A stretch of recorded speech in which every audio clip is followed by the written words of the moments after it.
or they try to.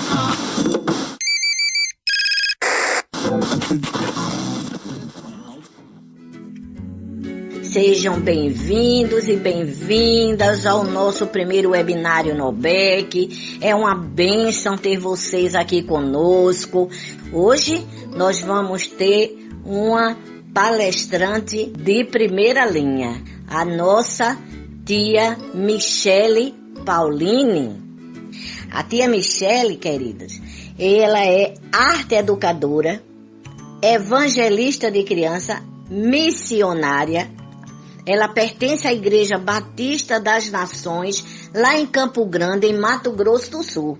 Então, a tia Michele vai estar trazendo para nós a palestra Valorização do Culto Doméstico e do Testemunho. Então, tia Michele, seja bem-vinda, que Deus te use com poder. Nós temos certeza que você vai trazer experiências maravilhosas para as nossas vidas, para o nosso ministério. Deus te abençoe.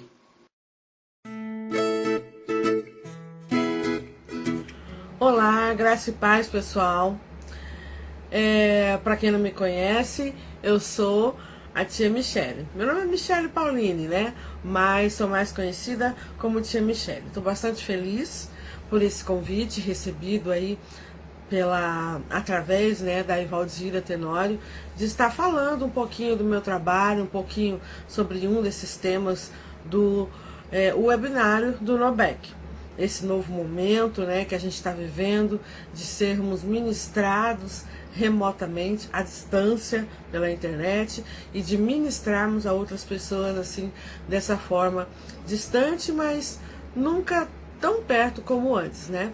A gente parece estar mais distante do que antes, mas na verdade a internet tem nos aproximado, tem unido mais e mais pessoas aí a favor do trabalho de divulgação do reino. Então eu quero falar um pouquinho desse tema que a Ivaldira me proporcionou, aliás, me propôs, né? Mas antes eu quero me apresentar melhor. Como eu disse, eu sou mais conhecida como tia Michele, sou evangelista de crianças há mais de 15 anos, mas também sou professora.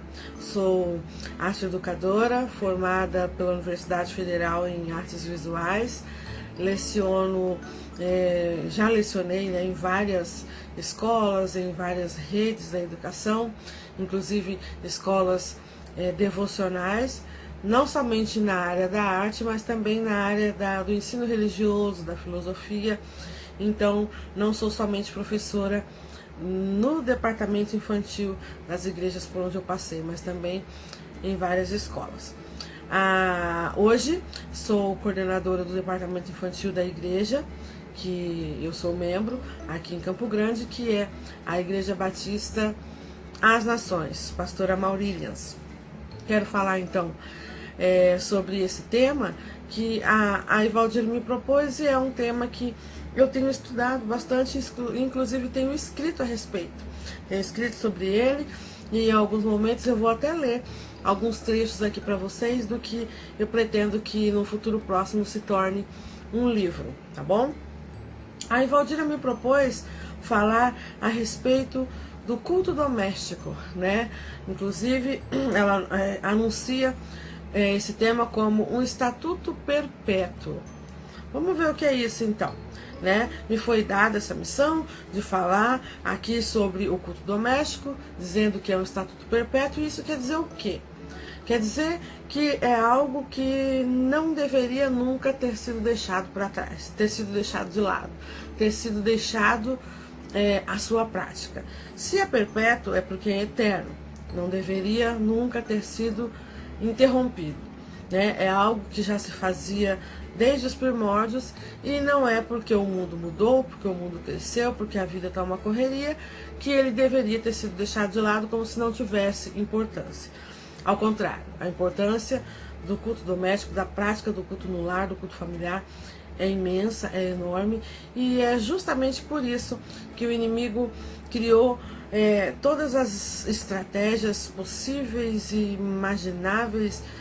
Ele fez o possível e o impossível para tornar os pais, né, os familiares, os responsáveis, os adultos das famílias cada vez mais distraídos, para que essa prática tão importante deixasse de ser colocada aí dentro dos lares, deixasse de ser praticada.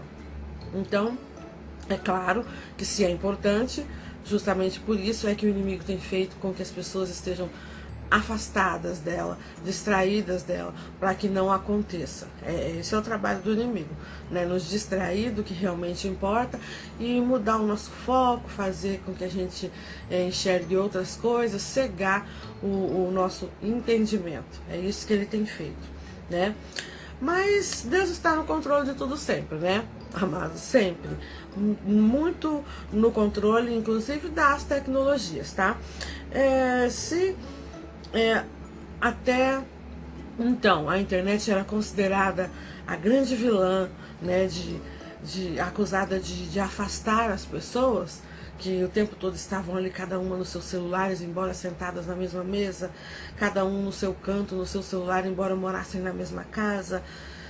Hoje a internet é justamente a ferramenta mais certeira, mais afiada, mais incisiva que nós temos à mão para nos aproximarmos daqueles que foram distanciados de nós. As crianças da igreja, os alunos da escola, né? Até mesmo nossos familiares e amigos com distanciamento social.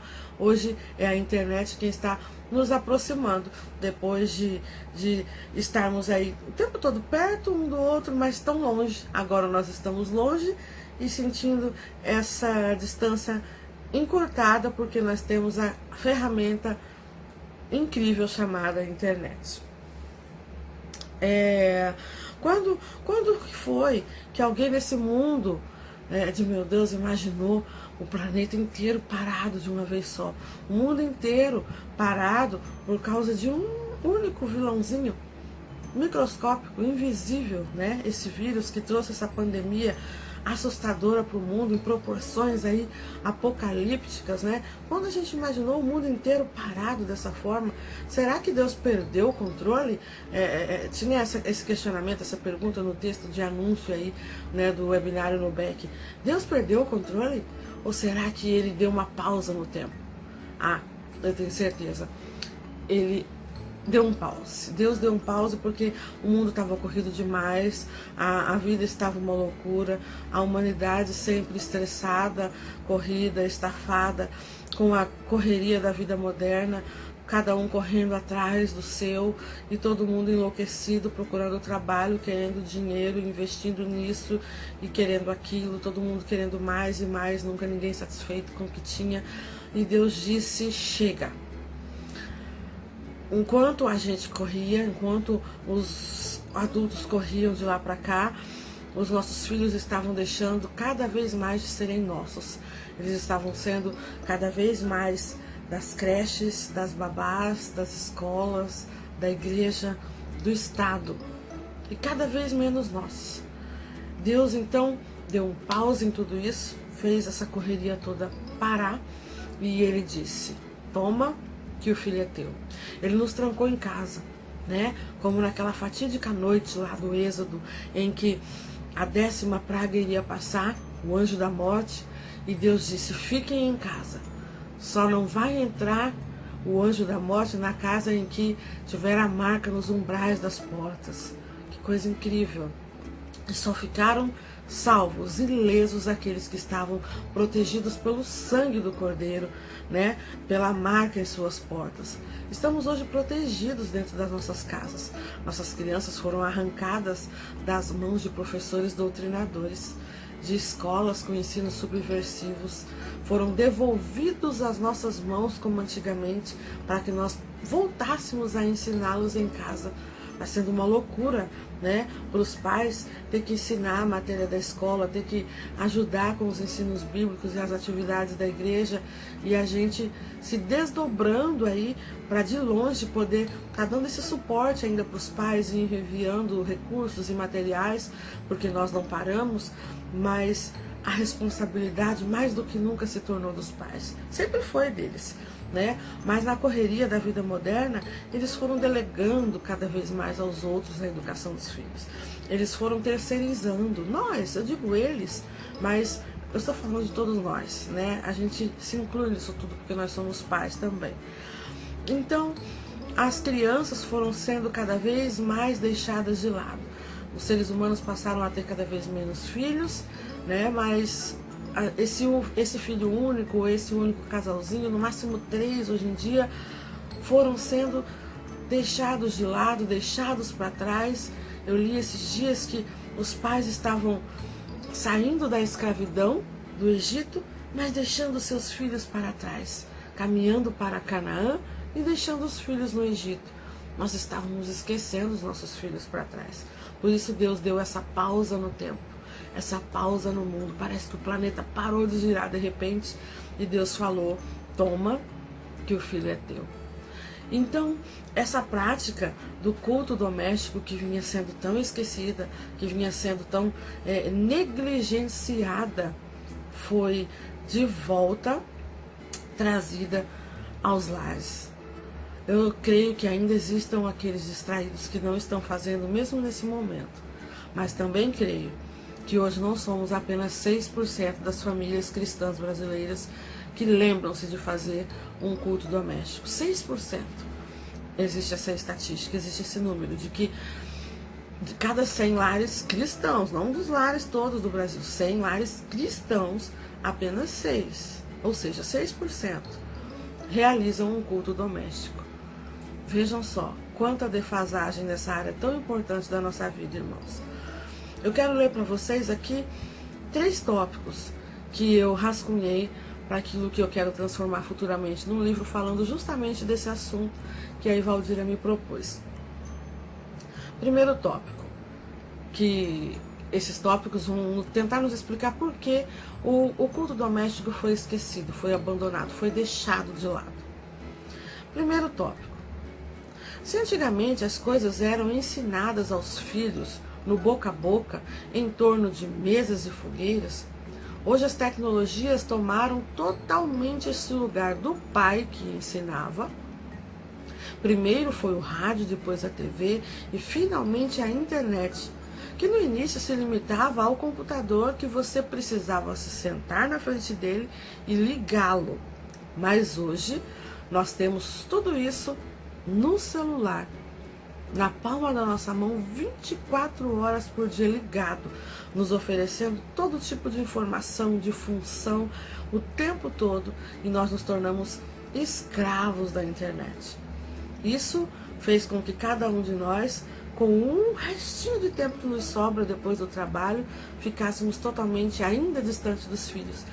Os pais chegam em casa, mas não dedicam esse tempo para os filhos. Ficam ali no celular, olhando os seus e-mails, as suas mensagens, assistindo coisas fúteis também, vídeos, piadas, memes o tempo todo, e os filhos esquecidos. Cada um pro seu lado, cada um num canto. Às vezes o filho ali puxando a barra da saia da mãe, e a mãe: tô ocupada, menino, me deixa, menino. E esse é um dos motivos que fez com que esse tempo exclusivo com os filhos fosse deixado de lado. O fato de as tecnologias terem tomado esse espaço. Porque hoje não são só as crianças que estão distraídas na frente de uma TV, de um computador, né? Na década passada ou retrasada, a TV era até mesmo chamada de babá. Foi ela quem educou uma geração. Hoje nós vemos que mais do que os filhos mergulhados na internet estão os pais, desperdiçando esse tempo precioso em que nós podíamos estar reunidos aí, desfrutando da palavra de Deus, desfrutando de experiências que nós poderíamos estar contando um para o outro, conversando e se conhecendo melhor. O segundo tópico, que pode com certeza ter influenciado no esquecimento desse momento tão importante que é o culto familiar, eu digo que é um outro agravante, que foi as mães terem saído de casa para trabalhar e aumentar a renda familiar, ou ser até mesmo a única mantenedora do lar. Isto fez com que os filhos fossem terceirizados, criados pelas creches e escolas. Aliás, eu não sei se vocês sabem, mas as creches são uma criação do movimento feminista, para que os filhos fossem tirados dos braços das mães cada vez mais cedo e criados, formatados totalmente pelo Estado, aos moldes, né, que interessam aos poderosos. Terceiro tópico, terceiro motivo que levou o culto doméstico a ser esquecido, é um terceiro agravante, que é o quanto a jornada de trabalho dos pais tem se multiplicado a cada dia para atender o mercado e eles nunca têm tempo para a família nem para Deus. A vida moderna consome a gente de uma maneira exaustiva e nos consome, né? Nos enlouquece, que assim não sobra tempo e nem vontade e nem disposição para dedicarmos um período, ainda que breve, para fazer um culto no lar com a família. Sem contar que essa correria alucinante tem feito as pessoas estudarem cada vez menos a Bíblia. E você não pode ensinar aquilo que você não sabe. Você não pode dar aquilo que você não tem. O ensino secular e religioso foi sendo cada vez mais delegado a terceiros para os nossos filhos. Nunca deram tanto valor ao professor como agora, que nós estamos aí impedidos de estar perto das nossas crianças, presentes com as nossas crianças, seja na escola ou na igreja. Os pais agora estão valorizando muito o trabalho dos professores, porque as escolas e as igrejas foram fechadas para as crianças. Mas como eu disse no início de tudo, né? Deus está muito no controle de tudo, amados, e Ele inverteu a situação. Deus virou a chave. Assim como o mundo tem invertido os valores, né? Tem virado as coisas de cabeça para baixo, tem feito a mente e o coração das nossas crianças, dos nossos jovens dessa geração serem invertidas e pervertidas, eu até diria. Deus então inverteu a situação. E a internet, que antes era a vilã, agora é a nossa ferramenta mais importante, mais incisiva, para que a gente possa alcançar essas crianças. E não ficar em casa de pernas para o ar, descansando, porque agora a gente não precisa preparar aula para a escola dominical, nós agora não precisamos estar estudando a lição ou preparando cultos para o domingo à noite. Simplesmente irmos para a igreja, nós adultos que já podemos, e esquentar o banco da igreja e ficar lá tranquilo, enquanto as salinhas estão trancadas de portas fechadas, empoeirando, criando teia de aranha. E lá se vão quase meio ano que as nossas crianças foram afastadas da gente, das salas de aula, das escolas e das igrejas. Deus inverteu a situação. E nós agora estamos dentro de casa com os nossos filhos. Os pais estão protegidos, como naquela fatídica noite do Êxodo, protegidos dentro de casa com seus filhos. Muitos já voltaram a trabalhar, é claro, mas nunca ficaram tanto com os filhos como agora. E nós estamos protegidos dentro das portas que estão com a marca nos umbrais. Vocês sabem que o Egito representa, simboliza na Bíblia o pecado. E o pecado, ele escraviza, né? E nós sabemos que naquela noite o povo hebreu sentiu um pesar, uma tristeza muito grande por verem tantas crianças de outras famílias morrerem, tantos filhos. Mas por outro lado a esperança deles aumentava, porque eles sabiam que depois daquele sofrimento tão grande, daquela tristeza tão grande, em que tudo parou, como agora está parado, eles puderam sentir a liberdade chegando muito mais perto. Eles puderam perceber que a liberdade estava próxima, depois de 400 anos de escravidão. Depois de 9 pragas terríveis que não amoleceram o coração do faraó, que é a figura do próprio Satanás. A liberdade estava próxima e eles podiam sentir o cheirinho dela. Como agora, nós sentimos que a volta de Cristo está muito mais pertinho, muito mais próxima. Já dá para sentir o cheiro da volta de Jesus, porque as coisas estão muito diferentes, vocês não acham? Mudou demais, está muito diferente do normal que a gente estava acostumado. nunca mais será igual como antes. E a gente sabe que algo de diferente está acontecendo, que há um agir de Deus em tudo isso, que há um propósito dele em tudo isso. A liberdade definitiva do pecado, contra o pecado, né, de nós todos contra o pecado, está cada vez mais próxima. Deus mandou seu Filho para nos libertar do pecado. Jesus morreu por todos nós, mas nós ainda somos sujeitos a Ele o tempo todo. E nós só seremos libertos dele de uma vez por todas quando Cristo voltar, o nosso libertador desse tempo, como foi Moisés naquela época, nos libertar de vez e a gente puder atravessar o Mar Vermelho, atravessar o deserto e finalmente entrar na terra prometida, entrar em Canaã e sermos livres de vez da escravidão. Então nós sentimos que a volta de Cristo está próxima e a nossa liberdade está chegando. Naquela noite, as famílias se reuniram, comemoraram, celebraram a primeira Páscoa e ali os mais velhos ensinaram aos pequenos o que estava acontecendo. Aquele povo que tinha se esquecido de Deus e por isso foi escravizado, naquele momento estava se lembrando do Deus de Israel, estava se lembrando que Jeová era o Todo-Poderoso, que sempre libertou e sempre protegeu aquele povo ao longo dos anos, a não ser quando eles se esqueciam de Deus e Deus os deixava passar por um período de lição para que pudessem aprender e de volta voltarem, né, a clamar por Deus. Então, esse momento é para nós como aquela época.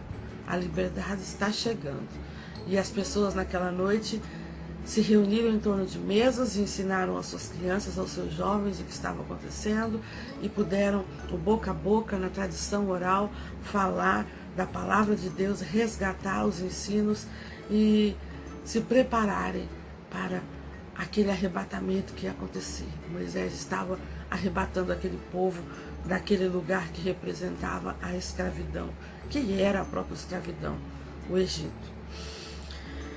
Estava insustentável, vocês não acham? O mundo já e as perseguições contra a infância.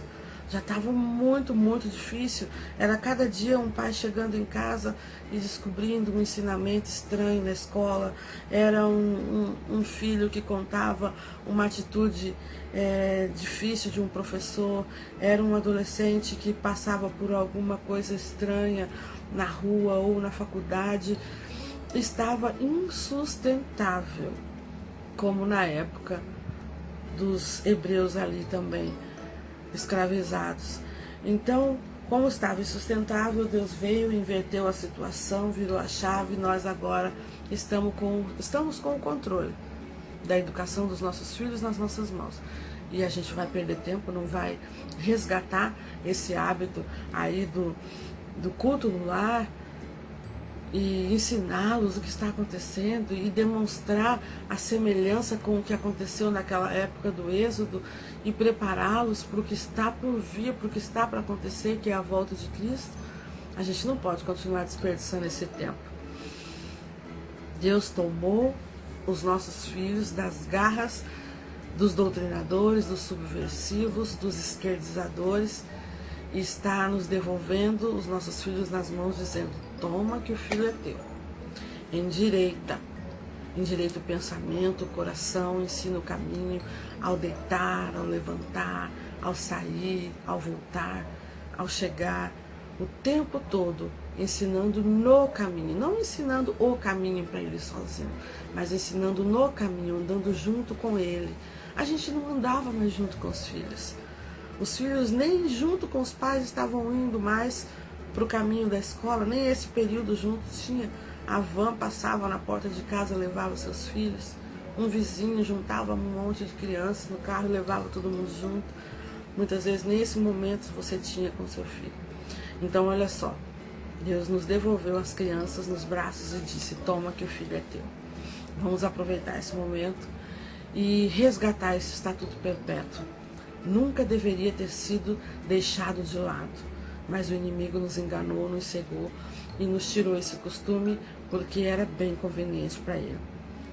Nós, evangelistas de crianças, tivemos que nos reciclar e criar milhares de estratégias para não deixar o nosso trabalho parar, né? A gente está aí rebolando para inundar a internet de conteúdo edificante, de conteúdo inteligente, de conteúdo de fato evangelístico e importante para que as nossas crianças tenham o que ver na internet e não fiquem o tempo todo aí imersas assistindo na internet a conteúdos imbecilizantes que tem aos montes em todas as redes, em todos os canais, em todas as plataformas que a internet oferece.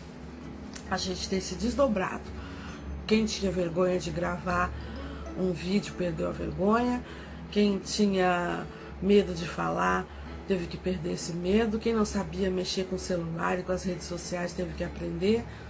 Quem não sabia nem sequer o que era live, agora aprendeu e está fazendo. E os professores estão se unindo. Os tios e tias, os evangelistas de crianças, nós, os pastores de crianças, nos unimos. Estamos nos conhecendo cada vez mais, de leste a oeste, de norte a sul, do Brasil todo, nos unindo, para que o nosso trabalho não pare, embora as portas das igrejas estejam fechadas para as crianças. Deus abriu uma porta muito maior, que é a internet, porque agora a gente não alcança só as nossas crianças da igreja. Talvez a gente estivesse fazendo mal feito o nosso trabalho, né? Preso somente dentro das nossas quatro paredes, das salinhas da nossa própria igreja, da nossa denominação, da nossa placa. E Deus então nos abriu uma porta muito maior. Agora, quando eu posto uma videoaula para os meus alunos, para a minha turma, muitas outras crianças de muitos outros lugares são alcançadas. Jesus tem pressa. Deus tem pressa que seu filho volte para nos buscar, porque estava devagar demais. O mundo é enchido muito mais de novas populações com uma velocidade muito maior do que a gente dá conta de evangelizar essas pessoas. Então Deus permitiu que fosse criada essa ferramenta tão grande, que pode ser usada para coisas terríveis, mas também pode e deve e está sendo usada para coisas tremendas, que é a internet. Eu não tenho a menor dúvida de que o Evangelho vai chegar aos quatro cantos da terra. É claro que a terra não tem cantos, né? Mas a gente usa essa expressão. Ele vai chegar a todos esses confins com a força da internet. Onde os missionários não puderem ir, a internet vai chegar. O próprio Cristo vai aparecer para aqueles que estejam em florestas, em ilhas, em matas, em lugares onde a internet não chega. O próprio Jesus vai aparecer e se mostrar para essas pessoas, para que elas sejam alcançadas, porque não é interesse dele que nenhum desses pequeninos se perca. Então eu tenho convicção de que esse é o momento da gente usar o tempo que agora nós temos, muito mais próximo dos nossos filhos, para evangelizar, para fazer esse culto, esse momento. Orar junto, louvar junto, ler a Bíblia junto. Qual é a dificuldade de fazer isso, gente? Por que não faz? Por que não fazemos? Será que é porque é tão difícil assim? Não é difícil.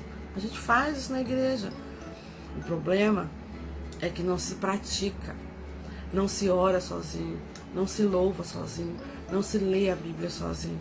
E pela falta de prática não se consegue fazer isso nem em grupo, nem em família. Os crentes têm se tornado, amados, clientes da igreja. Têm se tornado ali pessoas que vão aos domingos receber o produto, o serviço, né, que a igreja oferece a cada domingo.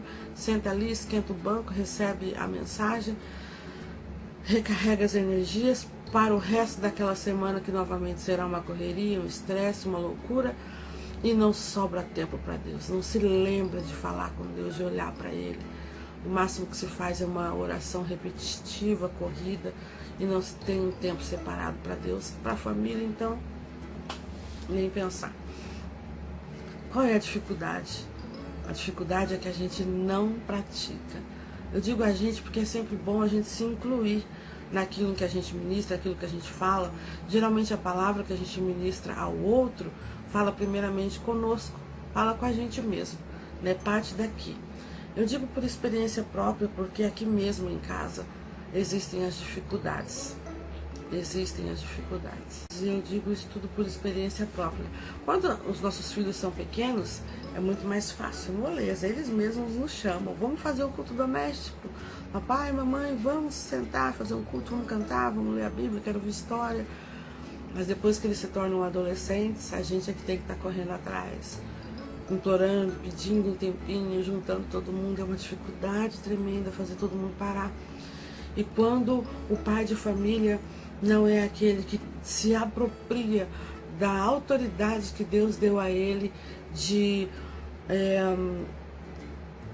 ser o sacerdote do lar, e deixa tudo isso a Deus dará, as coisas ficam ainda mais complicadas.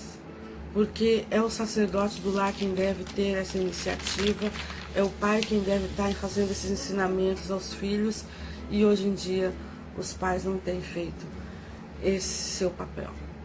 E as coisas se tornam ainda muito mais complicadas. Eu sei que não é fácil, amados, porque existe uma batalha espiritual. Existe aí um conflito cósmico acontecendo para que a gente não realize essa prática tão importante de chamar Deus para o nosso lar. Quando a gente consegue realizar esse culto no lar, o clima fica leve, as coisas fluem, a presença de Deus se torna real no nosso meio. É bom demais, a gente se sente aí com a nossa missão cumprida, entende?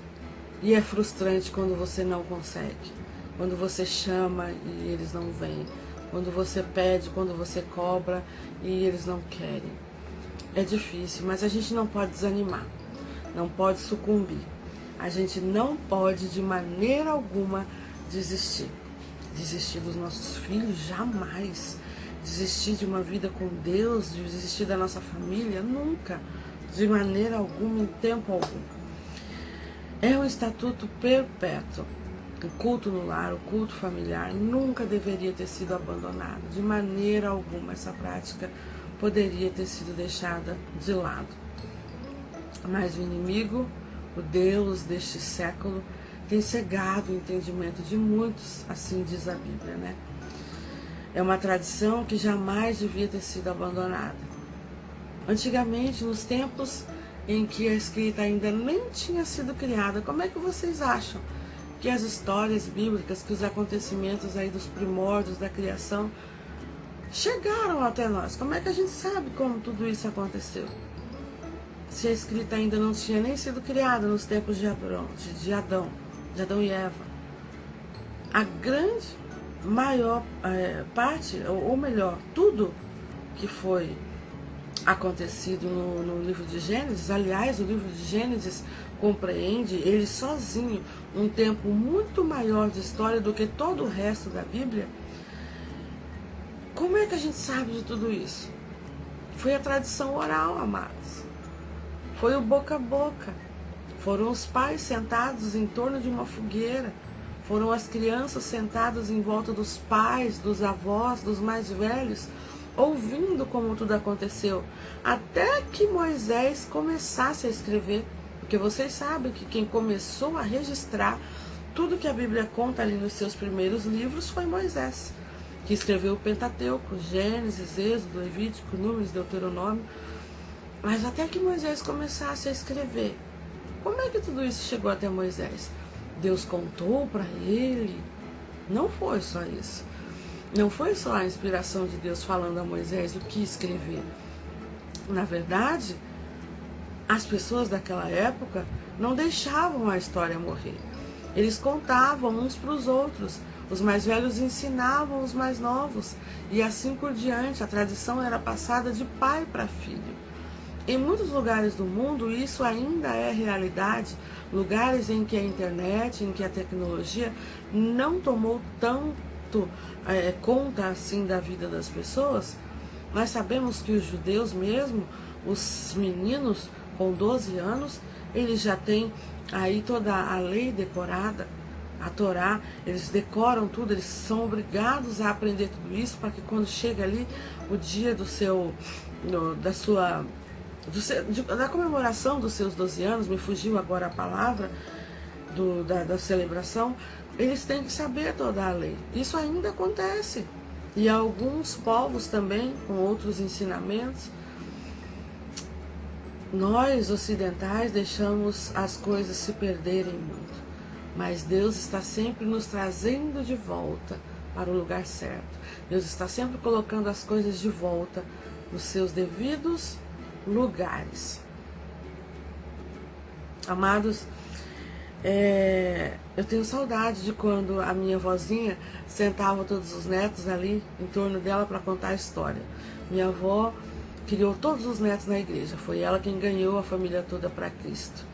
Inclusive ela foi abandonada pelo meu avô com 7 filhos para criar sozinha quando ela se converteu. Ele disse: ou você esquece essa história de Jesus, esquece esses pastores, essa história de igreja, ou eu vou embora. Ela disse: como é que eu vou abandonar Jesus? Nunca. E ele foi embora e ela criou 7 filhos sozinha. Desses 7 filhos vieram 16 netos. E ela criou todos esses netos na igreja. Numa época em que não existia salinha. Numa época em que a gente ia para a igreja com ela e dormia no chão, debaixo dos bancos, nas vigílias. Em que a gente aprendia a cantar corinhos, em que ia lá na frente apenas cantar juntos. E era o máximo que as crianças contribuíam e faziam na igreja. Cantar, o grupo de crianças lá na frente, os corinhos que me vêm à memória até hoje aí, das lembranças da infância.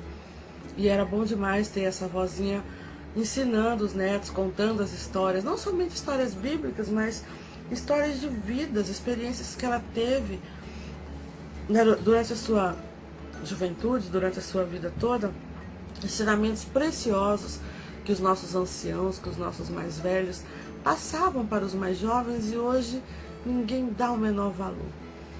Nós sabemos que Timóteo da Bíblia, foi ensinado por sua avó Lloyd. E ela teve um zelo na educação e no ensinamento daquele menino, porque ela sabia o quão importante era criá-lo nos caminhos do Senhor. E hoje nós temos inclusive avós muito jovens, as mães sendo mães muito novas, e as crianças não tendo mais essa interação tão grande com os avós. Antigamente os netos aprendiam a cozinhar com as avós, né? Aprendiam a fazer crochê, tricô. Eu mesma aprendi a fazer crochê com a minha avó. Ela me ensinou a costurar, ensinou a mexer na máquina de costura. Eram ensinamentos importantes. As meninas de hoje não sabem fazer mais essas coisas. Parece futilidade, mas não é. São experiências de vida que é muito importante, trazia relacionamento entre os mais velhos com os mais novos. Isso era valioso, era precioso. Isso não é tão distante. Se eu me lembro dessas coisas, eu não me considero tão velha assim, tenho 45 anos, se eu me lembro dessas coisas, se eu cheguei a viver essas coisas, é porque não é tão distante. Então faz pouco tempo que se perdeu.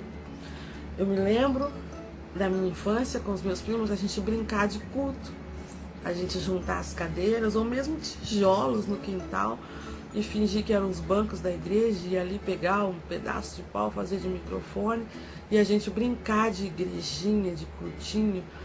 Era um prazer, a gente não vê mais criança fazendo isso.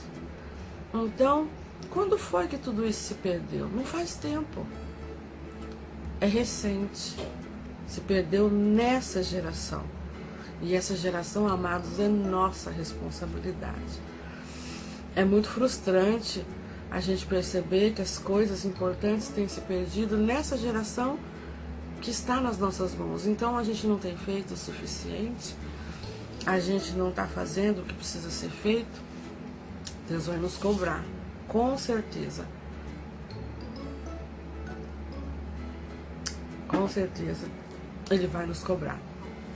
E é por isso que Ele nos devolveu nas nossas mãos as crianças e disse: toma, que o filho é teu.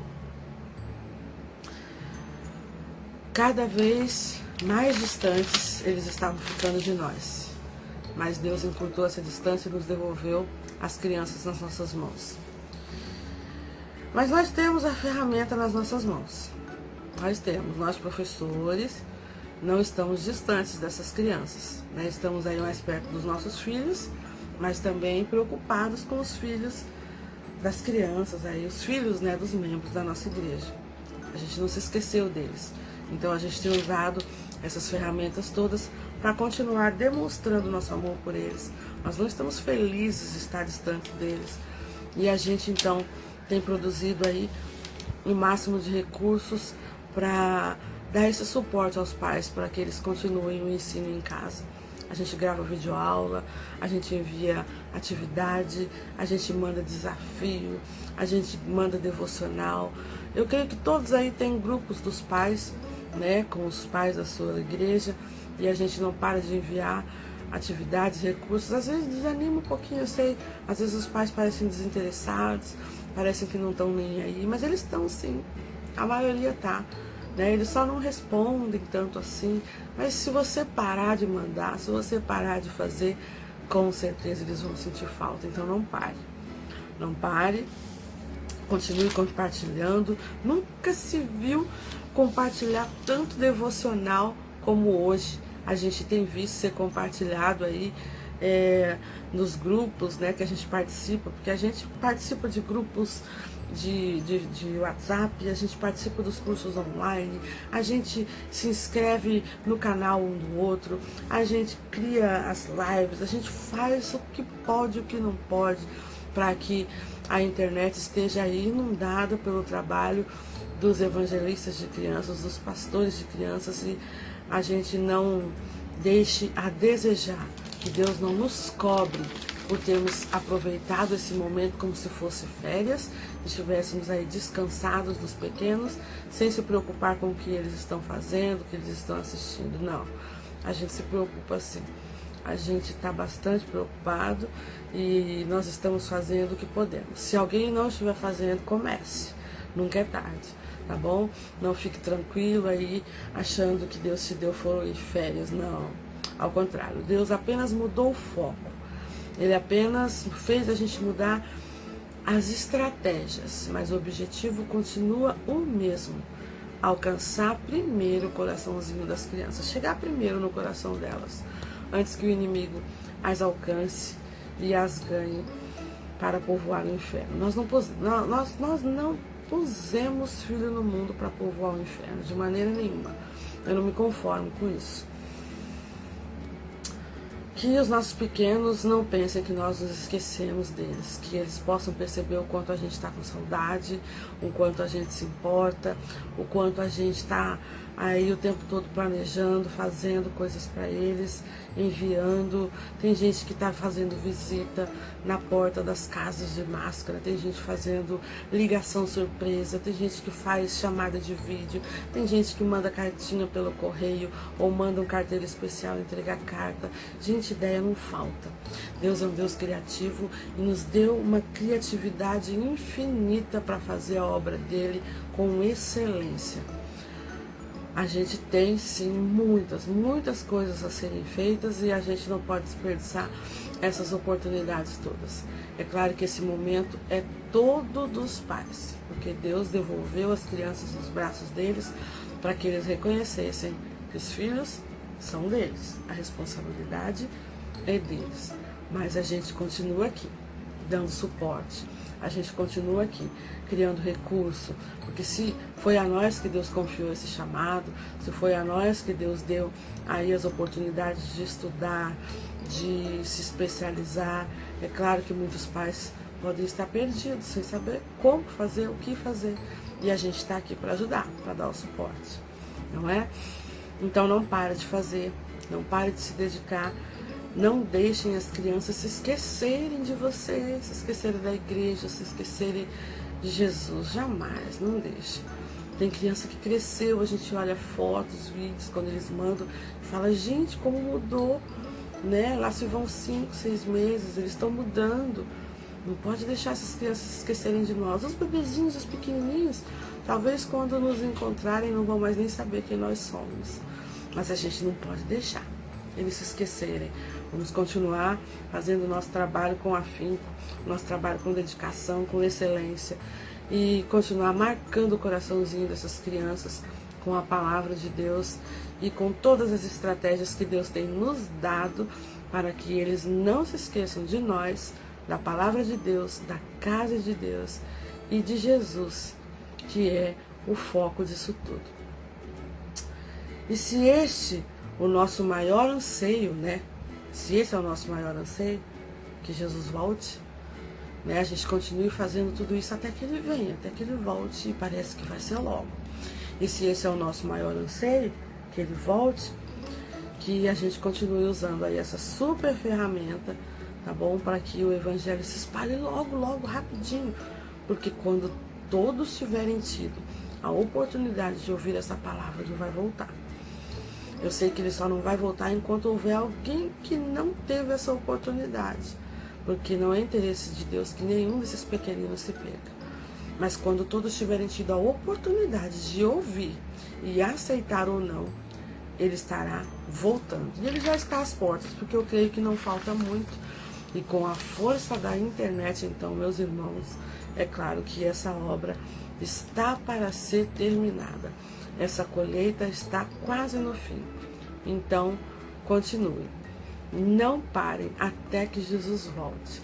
Deixa para descansar quando ele realmente estiver voltado e nos libertado desse Egito aqui. Em nome de Jesus. Eu espero que eu possa ter contribuído com vocês, tá bom? Com os meus escritos, com as minhas anotações, com as experiências que eu pude passar. Espero que seja isso que a Evaldir estava esperando, né? Que eu pudesse falar alguma coisa nesse sentido sobre o culto no lar. Então, espero ter ajudado. Que vocês continuem firmes e constantes. Deus abençoe a todos vocês em nome de Jesus. Quem não me conhecia, pode seguir aí as nossas redes sociais, tá bom? O Instagram da Tia Michele, o canal do YouTube da Tia Michele, a fanpage lá no Facebook, que é Ministério Infantil Tia Michele. Quero conhecer o trabalho de todos os outros, todos vocês que também estarão palestrando essa semana, fazendo oficinas. Gosto demais de conhecer gente nova, que estão todas aí envolvidas com o reino, dedicando tempo para tudo aquilo que nós amamos, que são as coisas eternas, né? Juntando tesouros no céu. Esse é o nosso maior propósito de vida, o maior objetivo. Ok? Deus abençoe todos vocês, fiquem com Deus e até mais. Tchau, tchau. Graça e paz para todos. Deus abençoe.